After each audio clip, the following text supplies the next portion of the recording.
निवडणूक आयोगानं राष्ट्रवादी काँग्रेस पक्षाच्या बाबतीतला जो निकाल दिला आणि त्यावर अपेक्षेप्रमाणे या सगळ्या घंटातज्ञ लिब्रांडोंनी छाती बडवायला सुरुवात केली.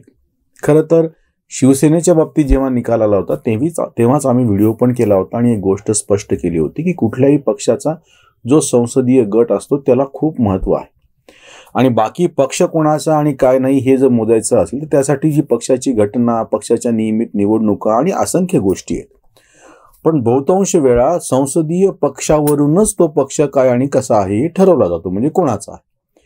अजित पवार असो किंवा एकनाथ शिंदे असो हे त्यांच्या विधिमंडळ पक्षाचे गटनेते आहेत, हे लक्षात घ्या. ते गटनेते आहेत, स्वाभाविकपणे त्यांच्या जर पाठीशी त्यांच्या गटाचं बहुमत असेल तर ते जो निर्णय घेतील तो निर्णय सगळ्यांना मानावा लागतो आणि लोकशाहीमध्ये बहुमताला किंमत आहे. सगळ्यांचं म्हणणं चूक आहे की काय ह्याची चर्चा तुम्ही नंतर बाहेर करत बसा.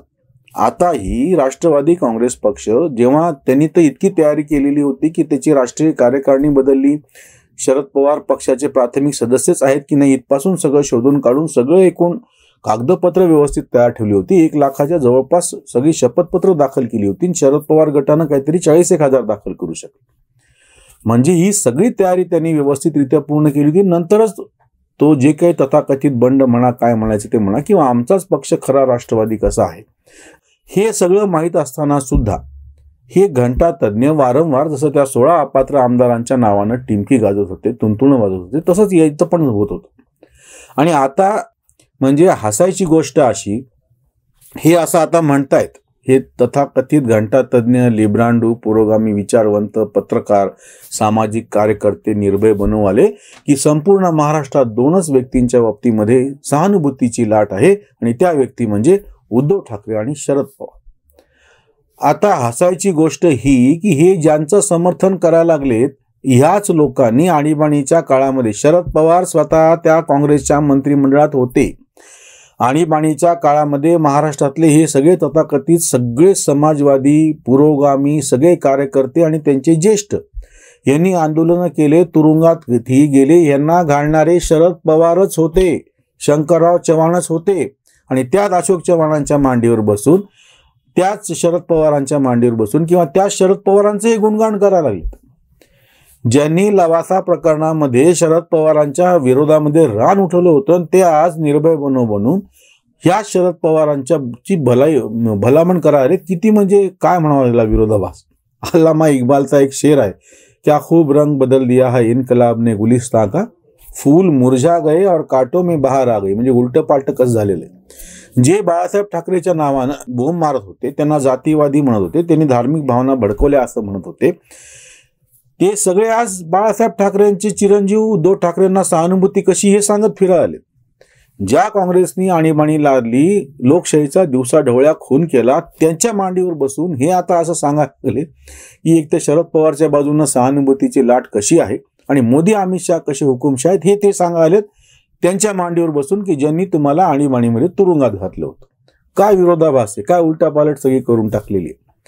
किंवा जे आकडे प्रत्यक्ष ह्या जे 141 पानाचं निकालपत्र आहे, ज्यांना कोणाला त्याच्यामध्ये विशेष आवड आहे त्यांनी ते जरूर पहा. म्हणजे शिवसेनेच्या बाबतीमध्ये दिलेलं निकालपत्रही तपासा आणि आता निवडणूक आयोगानं राष्ट्रवादी काँग्रेसच्या बाबतीत दिलेलं 141 पानाचं निकालपत्र जरूर पहा.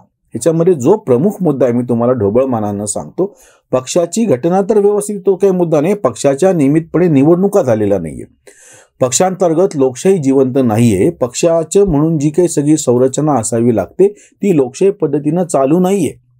जे आक्षेप सगळे अजित पवार गटाने घेतलेले होते त्याच्यावरती उत्तर देताना निकालपत्रामध्ये असा खुलासा या निवडणूक आयोगाने केलेला आहे.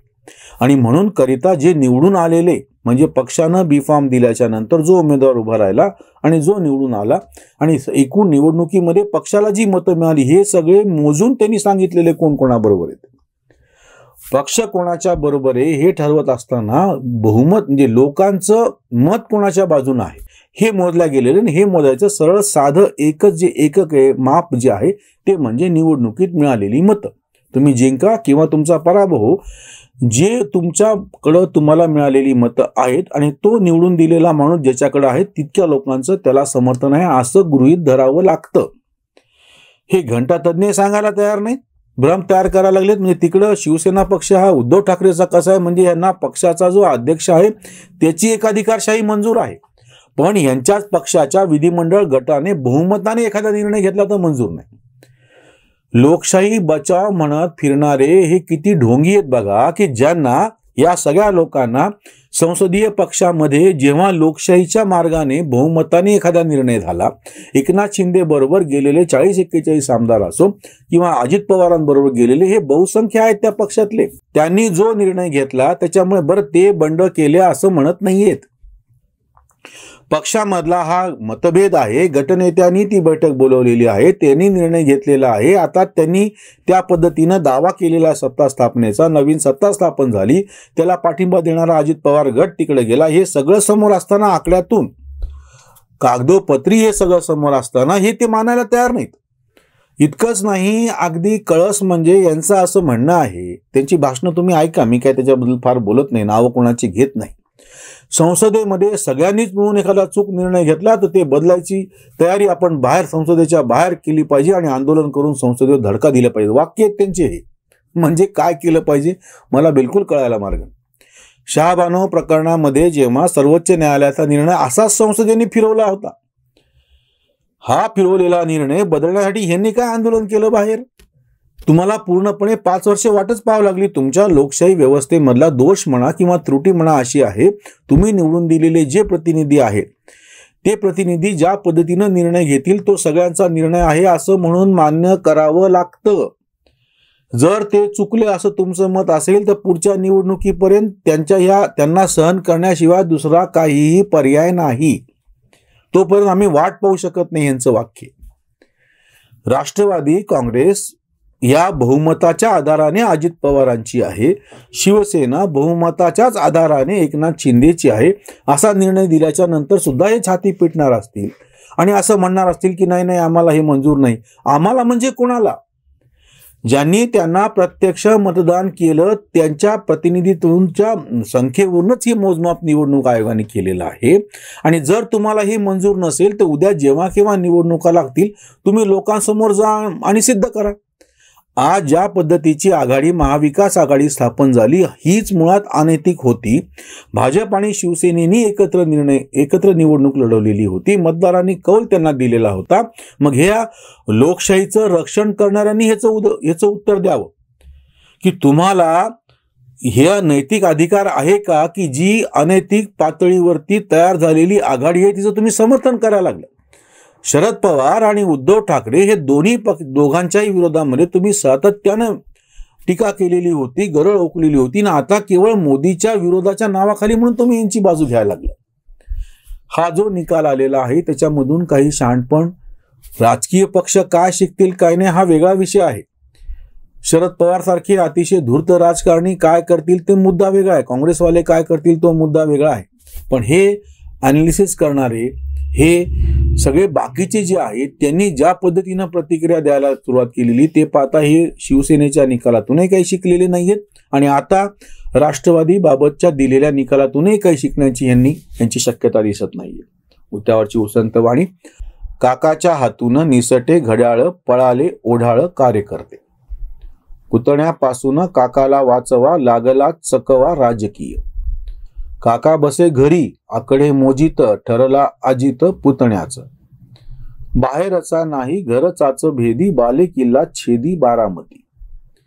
उतार वयात खेळी उलटली, सत्ता पालटली पुतण्याने. काकांचाच सल्ला फिरवा भाकर, त्यांनाच ठोकर बसे आता.